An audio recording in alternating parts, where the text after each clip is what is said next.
అమృత్యుః సర్వదృక్ సింహః సందాతా సంధిమాన్ స్థిరః అజో దుర్మర్శనః శాస్త విశ్రుతాత్మాసురారిహ. అర్థం: మరణం ఎరుగని మహనీయుడు మర్త్యుల జనన మరణ సంసారాన్ని మెలకువలతో గమనిస్తూ ఉంటాడు. పండిన ధాన్యం రాలినట్టు పరిపక్వమైన ప్రాణం పంచత్వం పొందుతుంది. ఆ పరిణామాన్ని ప్రాణపతి అన్ని దిక్కుల నుండి పరికిస్తూ తిలకిస్తూ ఆమోదిస్తూ ఉంటాడు. సింహంలా వెనుకకు చూడటమే కాదు, నరసింహునిలా నలువైపులా చూసే 4 మోములు స్వామి సర్వసమ్మేళనం చేసే సందాత.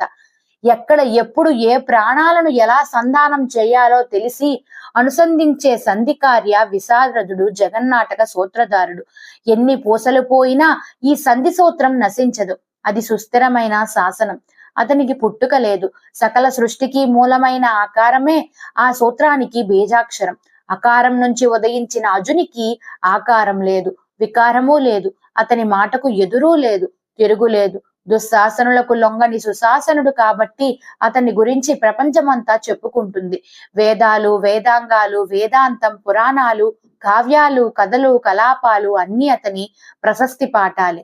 మంచిని విరోధించే మహాదానవులను క్షణంలో అంతమొందించగల అసురారి ఆ మురారి.